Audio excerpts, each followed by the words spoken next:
ये बात समझना कोई ख़ास मुश्किल नहीं कि फ्री मार्केट इकॉनमी में तमाम फर्म्स प्रॉफिट्स के लिए काम करती हैं, अपने प्रॉफिट्स को मैक्सिमाइज करना चाहती हैं। It is the most traditional and most seeking objective of firms in a free market economy. In doing so, they will adjust their price, costs, and output so that maximum profit is made. Obviously, they will try to keep price as high as possible.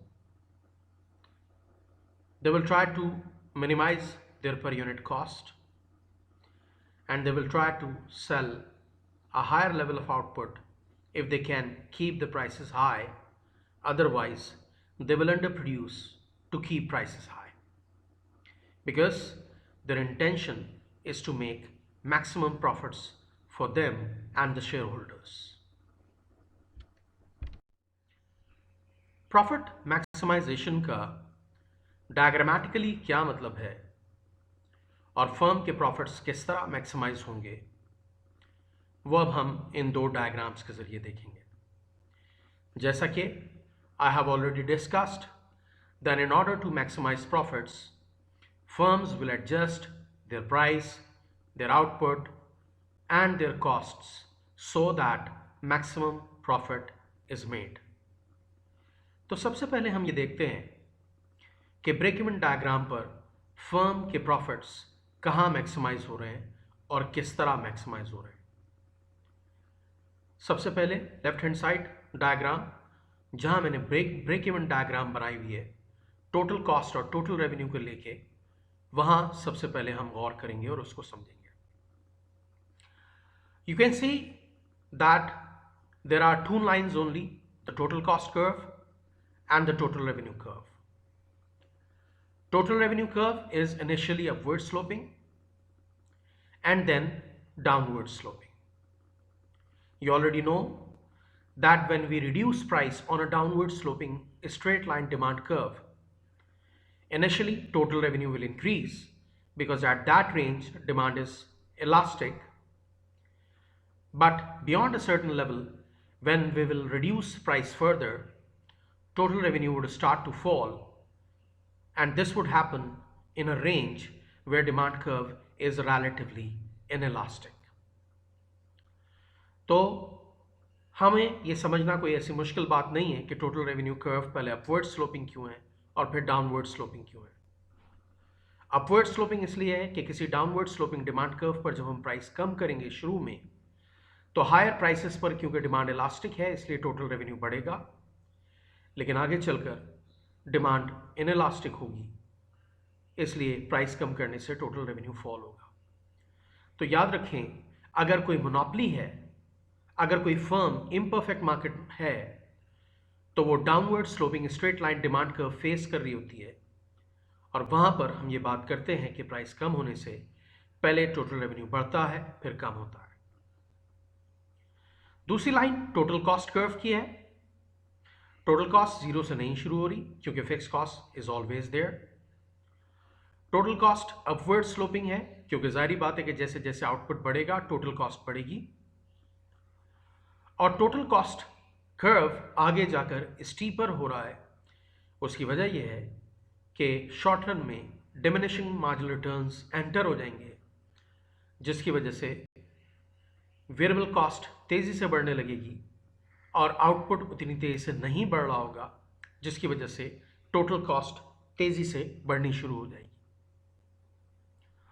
आप देख सकते हैं कि यहां पर ये diagram बनी हुई है और आप देख सकते हैं कि यहां पर दो break even level of outputs आ रहे हैं।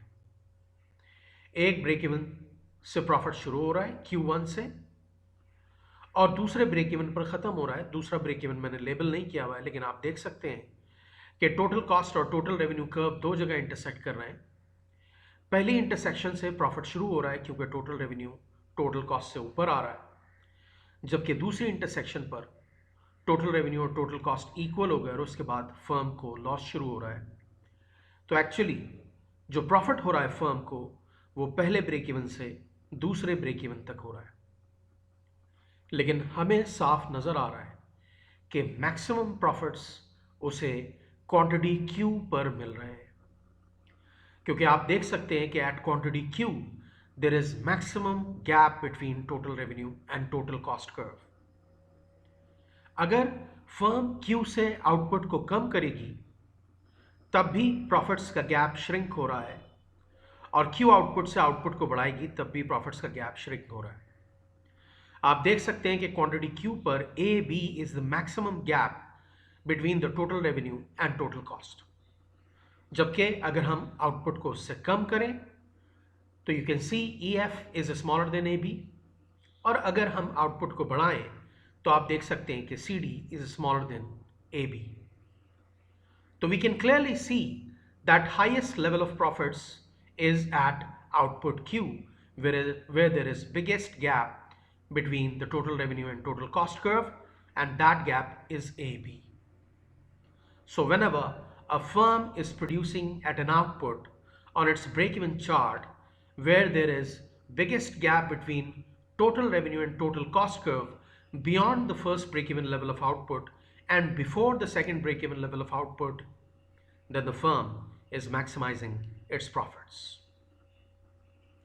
हम इसी चीज को मार्जिनल रेवेन्यू और मार्जिनल कॉस्ट कर्व से भी देख सकते हैं। आप देख सकते हैं कि राइट हैंड साइड पर मैंने मार्जिनल रेवेन्यू और मार्जिनल कॉस्ट कर्व बनाए हुए। Marginal revenue curve downward sloping है, क्योंकि किसी भी स्ट्रेट लाइन डिमांड कर्व पर जब आप प्राइस कम करना शुरू करेंगे तो मार्जिनल रेवेन्यू फॉल होना शुरू हो जाएगा, अल्टीमेटली जीरो हो जाएगा और फिर नेगेटिव में चला जाएगा। जबकि marginal cost curve initially downward sloping होती है और फिर अपवर्ड स्लोपिंग होती है, लेकिन इस डायग्राम में for the sake of ease marginal cost curve का डाउनवर्ड स्लोपिंग पार्ट डेलिबरेटली नहीं शो किया गया, उसका सिर्फ अपवर्ड स्लोपिंग पार्ट शो किया गया है।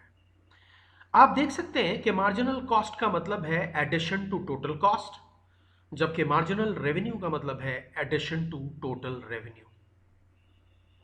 You can see at the first unit the marginal revenue acquired by the firm is rupees 9.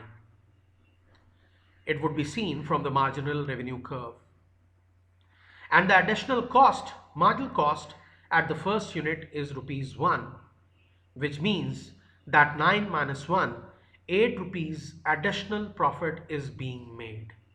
Initially, profit was 0 at 0 level of output, and when the firm is producing first unit, its marginal cost is 1, marginal revenue is 9, therefore addition to profit is 8 rupees.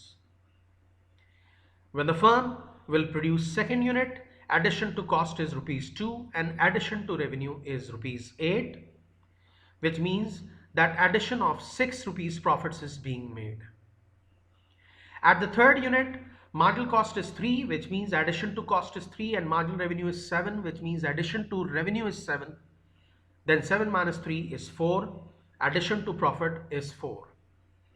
Then at the fourth unit, marginal revenue is 6, marginal cost is 4, which means addition to revenue is 6 and addition to cost is 4, therefore addition to profit is rupees 2.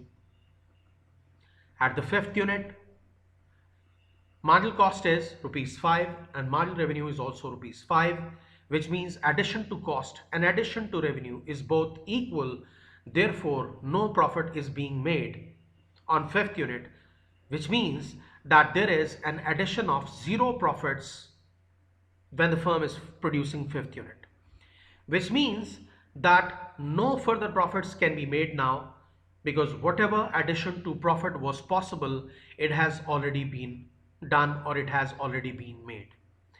If the firm will cross the fifth unit or it will produce the sixth unit, you can clearly see that marginal cost would exceed marginal revenue, which means that addition to cost would be greater than addition to revenue. That's why the firm will not produce beyond fifth unit. At the fifth unit, total profits of the firm are being maximized.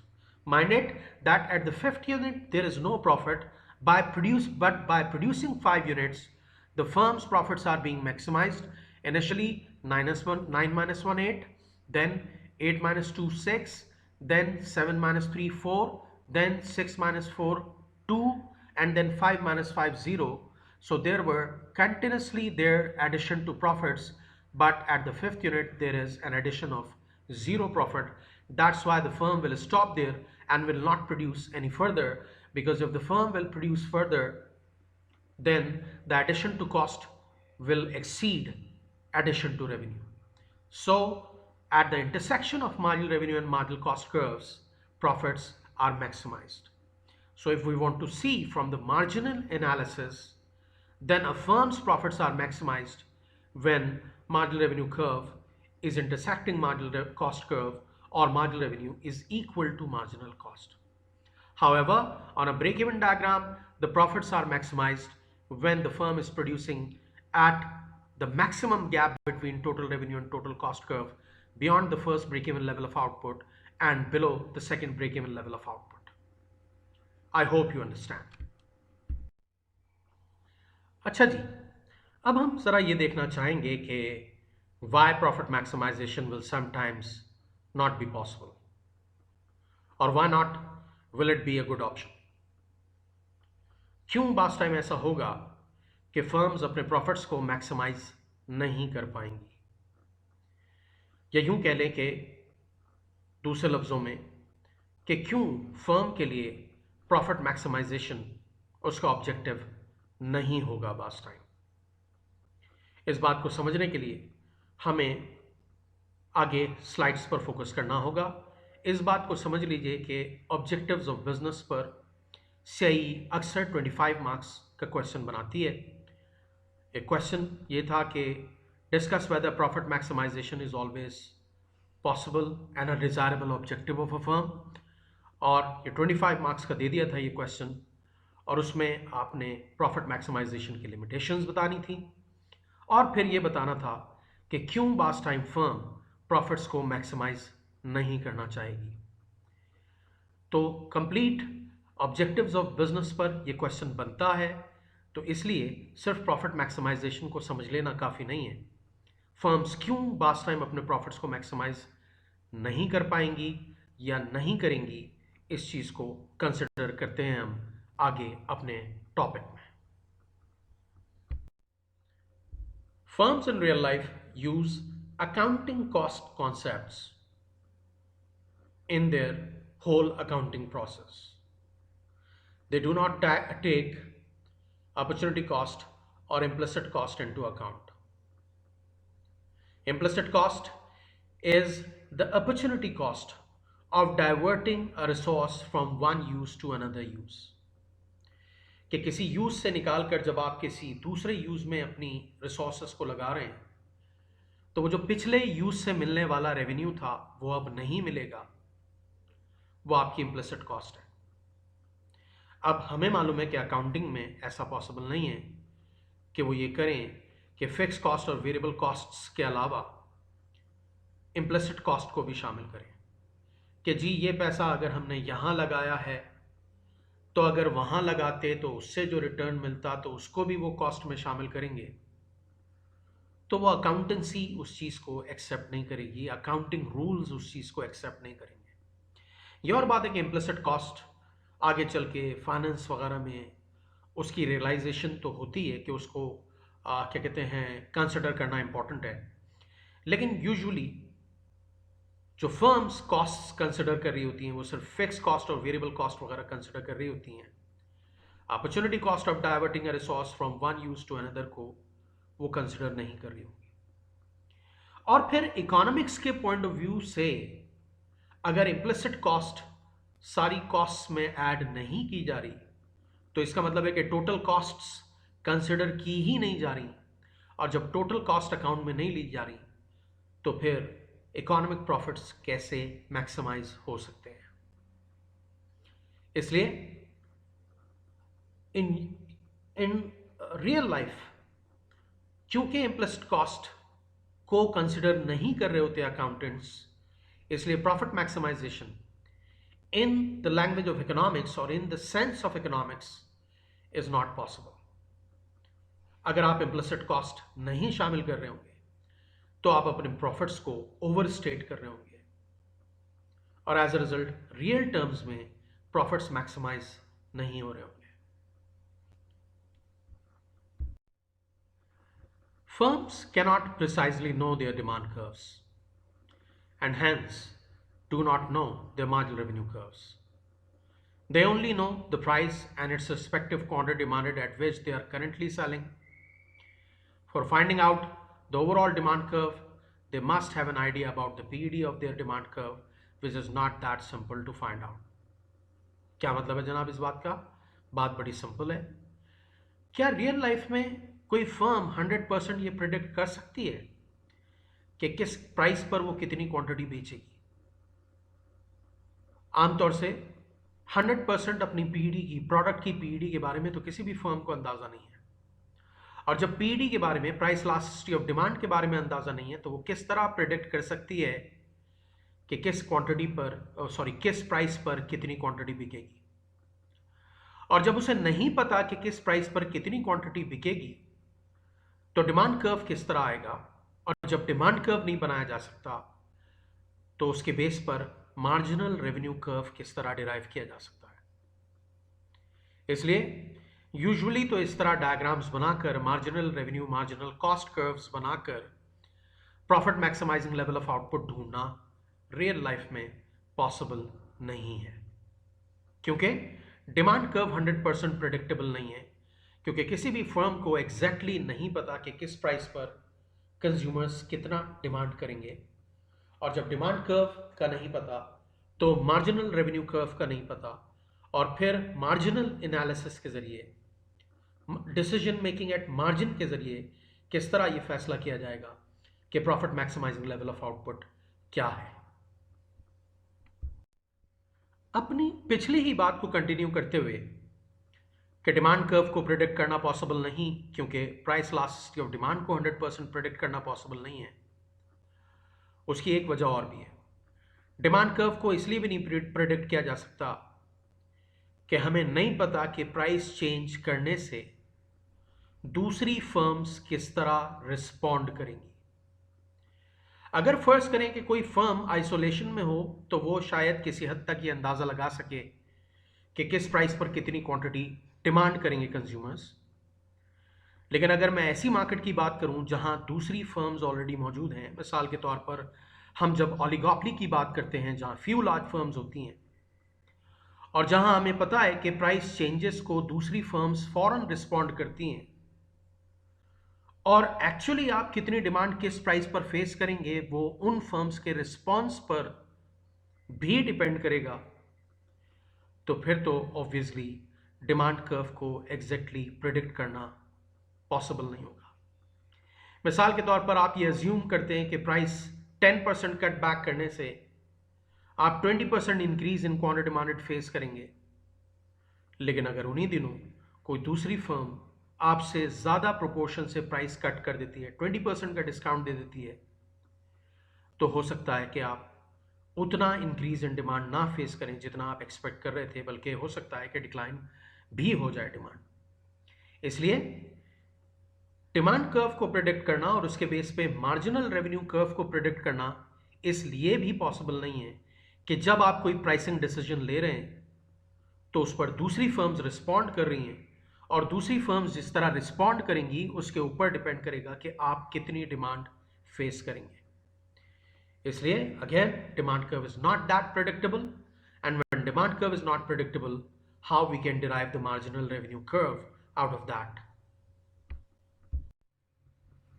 जिस तरह demand curve को 100% predict करना possible नहीं है, उस तरह cost curves को तो प्रेडिक्ट करना उससे ज़्यादा मुश्किल है।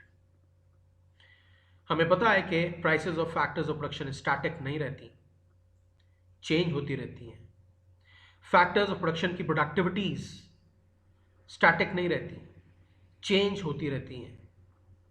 इसलिए हमें नहीं पता कि कब टोटल कॉस्ट या मार्जिनल कॉस्ट किस तरह बिहेव करेगी, कब टोटल कॉस्ट या मार्जिनल कॉस्ट कर्व शिफ्ट हो जाए फैक्टर्स ऑफ प्रोडक्शन की प्राइसेस चेंज होने की वजह से, या फैक्टर्स ऑफ प्रोडक्शन की प्रोडक्टिविटी चेंज होने की वजह से।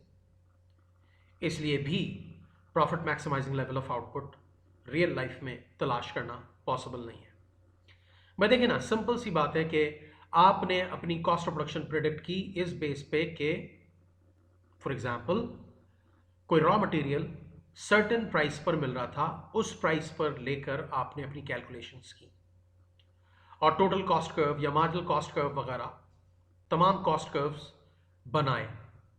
लेकिन थोड़े दिनों बाद पता चला कि वो रॉ मटेरियल की प्राइस चेंज हो गई, और जब वो रॉ मटेरियल की प्राइस चेंज हो जाएगी तो जाहिर बात है कि आपको दोबारा से कॉस्ट्स कैलकुलेट करनी होंगी और दोबारा से कॉस्ट कर्व्स बनाने होंगे। तो पता क्या चला कि रियल लाइफ में टोटल कॉस्ट कर्व 100% प्रेडिक्टेबल नहीं है, मार्जिनल कॉस्ट कर्व 100% प्रेडिक्टेबल नहीं है, और जब मार्जिनल कॉस्ट कर्व या टोटल कॉस्ट कर्व 100% प्रेडिक्टेबल नहीं है तो फर्म के लिए रियल लाइफ में profit maximising level of output तलाश करना इतना आसान नहीं। Firms may also avoid short-term profit maximization to enjoy long-term profits or long-term profit maximization. For instance, if firm purchases new machine, its cost in the short run will increase and firm would not be able to maximize its profits, but in the long run, both of its per unit fixed cost and per unit variable cost will fall, because of which its profits will increase. तो बास time पर long term profit maximisation को focus करने के लिए आपको short run में profits पे से कंप्रोमाइज करना पड़ता है।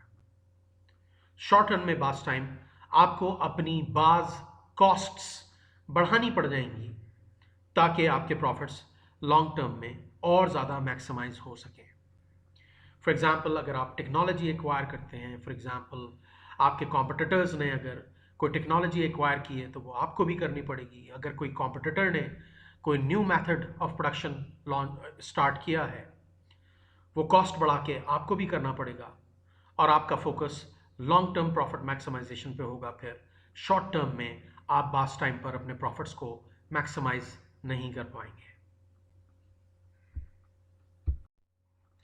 Profit maximization is often taken as an aggressive strategy, which may make shareholders happy, but other stakeholders will have concerns.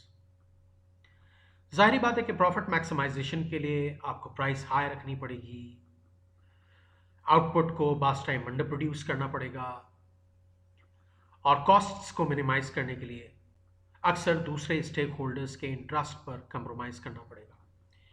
मिसाल के तौर पर कॉस्ट को मिनिमाइज करने के लिए आप हो सकता है वेजेस लो रखना चाहें और अपने वर्कर्स के इंटरेस्ट पर कंप्रोमाइज कर रहे हो। आप प्रॉफिट्स को मैक्सिमाइज करने के लिए प्राइसेस को हाई रखना चाहें, जो कि कस्टमर रिलेशनशिप को खराब कर रही हो, या अपने प्रॉफिट्स को मैक्सिमाइज करने के लिए आप इतना ज़्यादा इन्वायरमेंटल फ्रेंडली ना हो जिसकी वजह से सोसाइटी के ऊपर उसका नेगेटिव इंपैक्ट आ रहा है, नेगेटिव एक्सटर्नलिटीज क्रिएट हो रही हैं, राइट। तो बास टाइम पे आपको कॉर्पोरेट सोशल रिस्पॉन्सिबिलिटी को ज़्यादा जहन में रखना पड़ेगा। बास टाइम पर एक्सटर्नल स्टेक होल्डर्स के प्रेशर में आकर भी आपको प्रॉफिट मैक्सिमाइजेशन से हटना पड़ेगा, क्योंकि प्रॉफिट मैक्सिमाइजेशन यूजुअली एक एग्रेसिव स्ट्रैटेजी समझी जाती है। उसका मतलब ये होता है कि profit at any cost, at the cost of other stakeholders, सिर्फ शेयर होल्डर्स को खुश किया जाए किसी न किसी तरह से, दूसरे स्टेक होल्डर्स का ख्याल ना किया जाए। लेकिन बास टाइम आप ऐसा करने की पोजीशन में नहीं होंगे और आपको दूसरे स्टेक होल्डर्स के कंसर्न्स को भी देखना पड़ेगा। फर्म बास टाइम प्रॉफिट मैक्सिमाइजेशन के ऑब्जेक्टिव को इसलिए भी कंटिन्यू नहीं रख पाएगी या मेंटेन नहीं कर पाएगी क्योंकि degree of competition in the market बढ़ रहा होगा। Degree of competition obviously will also determine whether a firm can maximize its profits or not. मिसाल के तौर पे पहले सिर्फ इंडस्ट्री में, जिस इंडस्ट्री में आप काम कर रहे थे उसमें सिर्फ 2-3 फर्म्स थी, ओलिगोपोलिस्टिक मार्केट थी। लेकिन अब नंबर ऑफ फर्म्स बढ़ती चली जा रही हैं, तो जाहिर बात है कि आपकी प्राइस मेकिंग एबिलिटी कम होती चली जाएगी। फैक्टर्स ऑफ प्रोडक्शन की कॉस्ट्स को कंट्रोल करना कंपटीशन की वजह से कंपैरेटिवली मुश्किल हो जाएगा। मार्केट शेयर डिवाइड होना शुरू हो जाएगा, और उस सूरत में फिर बास टाइम आप प्रॉफिट मैक्सिमाइजेशन की स्ट्रैटेजी को गिव अप करके सेल्स रेवेन्यू मैक्सिमाइजेशन या सेल्स मैक्सिमाइजेशन की तरफ जाना चाहेंगे। आप फोकस करेंगे कि सेल्स रेवेन्यूज बढ़ जाए प्राइस इनटू क्वांटिटी, या सिर्फ सेल्स बढ़ जाए, राइट। मिसाल के तौर पर जितना डिग्री ऑफ कंपटीशन बढ़ेगा, आप ज्यादा से ज्यादा बेचने की कोशिश करेंगे, और उसके लिए आपको प्राइस और प्रॉफिट्स पर कंप्रोमाइज करना पड़ेगा। तो डिग्री ऑफ कंपटीशन भी डिटरमिन करेगी कि आप अपने प्रॉफिट्स को मैक्सिमाइज कर पाएंगे या नहीं कर पाएंगे। फिर उसके अलावा economic conditions, for example booming economy में तो ये पॉसिबल है कि प्रॉफिट्स को मैक्सिमाइज किया जा सके, लेकिन रिसेशन में आपको अपने प्रॉफिट्स पे कंप्रोमाइज करना पड़ेगा। या बास टाइम गवर्नमेंट आपके ऑब्जेक्टिव्स को इन्फ्लुएंस कर रही होती है, गवर्नमेंट कोई ऐसी कंडीशन लगा देती है, कोई ऐसी रिस्ट्रिक्शन लगा देती है जिसकी वजह से आपको अपने ऑब्जेक्टिव्स पर कंप्रोमाइज करना पड़ता है, प्रॉफिट मैक्सिमाइजेशन से हटके किसी और ऑब्जेक्टिव की तरफ जाना पड़ता है। तो government interference, economic conditions and degree of competition would also determine कि whether you would be able to maximize on your profits or not. The principal agent problem. A problem where people, principals, as a result of lack of knowledge, can't ensure that their best interests are served by their agents. Agents may take advantage of this situation to the disadvantage of the principal. क्या मतलब है जनाब इस बात का? देखिए, इस बात को समझ लें इस तरह के principals are owners, are shareholders who want maximum profits, and agents are managers or lower level managers. तो बात सारी ये है कि प्रिंसिपल का ऑब्जेक्टिव तो प्रॉफिट मैक्सिमाइजेशन है, यानी कि ओनर्स का, शेयर होल्डर्स का, लेकिन क्या एजेंट यानी कि lower level managers and workers उस ऑब्जेक्टिव्स को परसू करने की कोशिश कर रहे हैं या नहीं कर रहे हैं? बास टाइम जो प्रिंसिपल है, ओनर्स हैं, वो लैक ऑफ नॉलेज की वजह से ये इंश्योर नहीं कर पाएंगे कि नीचे ग्रास रूट लेवल पर उनके गिवन ऑब्जेक्टिव्स को परसू किया भी जा रहा है या नहीं किया जा रहा, क्या प्रॉफिट्स को मैक्सिमाइज करने की कोशिश की जा रही है या नहीं की जा रही। और बास टाइम वो चीज़ों को इतना समझते भी नहीं होते जितना नीचे सबऑर्डिनेट्स या लोअर लेवल मैनेजर्स समझ रहे होते। बास टाइम लोअर लेवल मैनेजर्स या तो अपने इंटरेस्ट के लिए फर्म के ऑब्जेक्टिव से डाइवर्ट होके अपने इंटरेस्ट को सर्व करने के लिए प्रॉफिट्स मैक्सिमाइजेशन को अवॉइड करेंगे, या फिर बास टाइम प्रॉफिट्स को मैक्सिमाइज करना पॉसिबल नहीं होगा लोअर लेवल पर जिस तरह प्रिंसिपल चाह रहे हैं, क्योंकि लोअर लेवल पर लोअर लेवल मैनेजर्स कुछ ना कुछ ऐसे प्रॉब्लम्स बास टाइम फेस कर रहे होते हैं जिसकी वजह से वक्ती तौर पर उन्हें प्रॉफिट मैक्सिमाइजेशन के ऑब्जेक्टिव से हटना पड़ता है।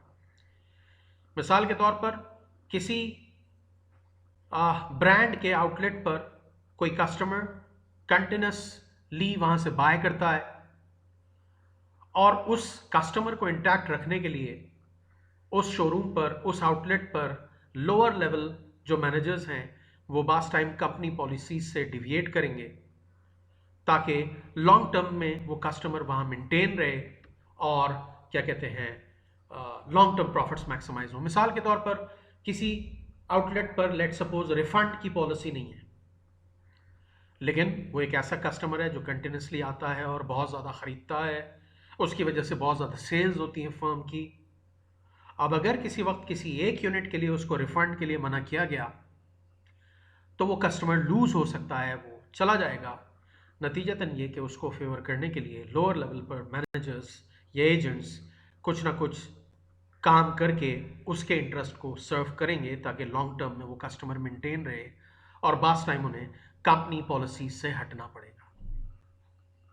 तो याद रखें कि बास टाइम एजेंट प्रिंसिपल के गिवन ऑब्जेक्टिव्स को परसू नहीं कर पाते या बास टाइम अपने इंटरेस्ट्स के लिए नहीं करते जिसकी वजह से भी फर्म का जो प्रॉफिट मैक्सिमाइजेशन का जो ऑब्जेक्टिव है उससे बास टाइम हट जाते हैं या हटना पड़ता है। Satisfying profits. Satisfying profits are made when the agents, due to serving their own or other stakeholders' interests, target a certain level of profits instead of absolute maximum profits for the shareholders. क्या मतलब? Satisfying profits के यहाँ दो sense है। Satisfying profits की हम दो sense में बात करते हैं। एक तो यह है कि वो ओनर्स जिनको बहुत ज़्यादा प्रॉफिट्स का शौक नहीं है और वो अपनी वर्क लाइफ बैलेंस को मेंटेन रखना चाहते हैं, वो बहुत ज़्यादा प्रॉफिट्स की तरफ जाएंगे ही नहीं। वो सिर्फ सेटिस्फाइंग प्रॉफिट्स अर्न करेंगे कि इनफ लेवल ऑफ प्रॉफिट भी मिलता रहे और दूसरे स्टेक होल्डर्स के इंटरेस्ट को भी देखा जा सके, दूसरे खर्चे भी निकल आए। दूसरा सेंस सेटिस्फाइंग प्रॉफिट्स का ये है कि फर्म ये नहीं चाहती कि बहुत ज़्यादा प्रॉफिट्स पर फोकस किया जाए, इतना ज़्यादा कि दूसरे स्टेक होल्डर्स के इंटरेस्ट को बिल्कुल ही छोड़ना पड़े, सोसाइटी के इंटरेस्ट को बिल्कुल ही छोड़ना पड़े, कस्टमर्स के इंटरेस्ट को बिल्कुल ही छोड़ना पड़े, वर्कर्स के इंटरेस्ट को बिल्कुल ही छोड़ना पड़े। बास टाइम वो ऐसा नहीं करेंगे। बास टाइम वो ये करेंगे कि इतना इनफ प्रॉफिट मिल जाए कि उसमें शेयर होल्डर्स भी खुश रहें और दूसरे स्टेक होल्डर्स के इंटरेस्ट पर भी कंप्रोमाइज ना करना पड़े। यानी कि वो एब्सोल्यूट मैक्सिमम प्रॉफिट्स की तरफ तो नहीं जाएंगे, लेकिन किसी ना किसी हद तक अपने प्रॉफिट्स को मैक्सिमाइज करेंगे ताकि शेयर होल्डर्स भी हैप्पी रहें और दूसरे स्टेक होल्डर्स के इंटरेस्ट पर भी कोई नेगेटिव इन्फ्लुएंस ना आए। एज अ रिजल्ट वो एब्सोल्यूट प्रॉफिट मैक्सिमाइजेशन की तरफ नहीं जाना चाहेंगे।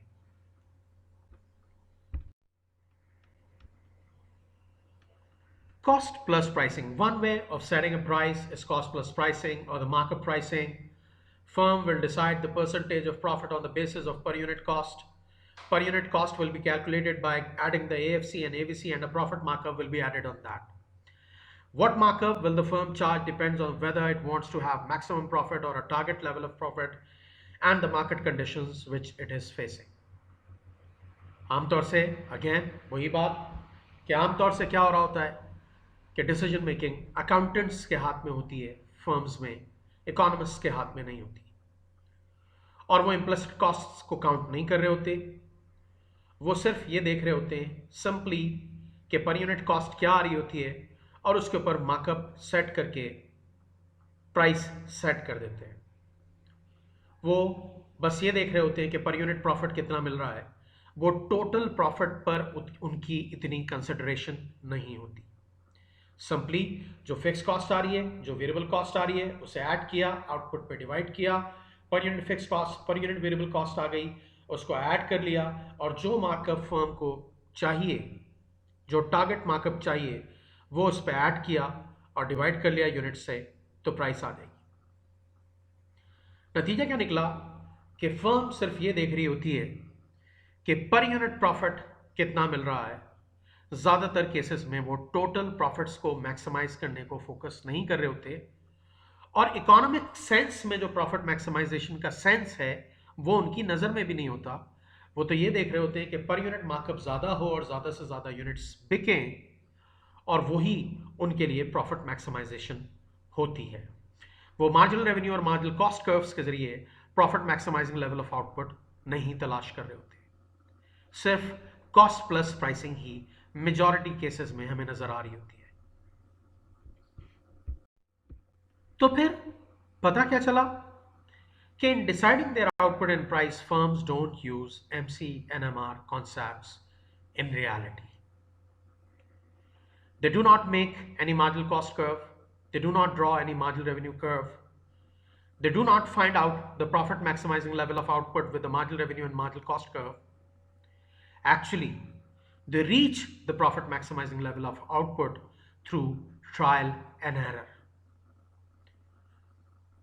आउटपुट को कभी कम करके देखेंगे, कभी ज़्यादा करके देखेंगे, प्राइस को कभी कम करके देखेंगे, कभी ज़्यादा करके देखेंगे, आउटपुट और प्राइसेस को कंटिन्यूसली मैनिपुलेट करेंगे, और जिस लेवल पर भी उन्हें ज़्यादा से ज़्यादा प्रॉफिट मिल रहा होगा उस लेवल पर उन्हें फिक्स कर देंगे।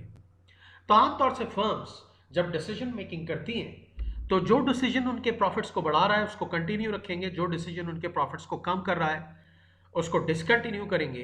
एक्चुअली तो फर्म्स ट्रायल एंड एरर के ज़रिए ही अपने प्रॉफिट्स को मैक्सिमाइज कर रही होती हैं, रादर देन मार्जिनल रेवेन्यू और मार्जिनल कॉस्ट कर्व के ज़रिए या टोटल रेवेन्यू और टोटल कॉस्ट कर्व के ज़रिए।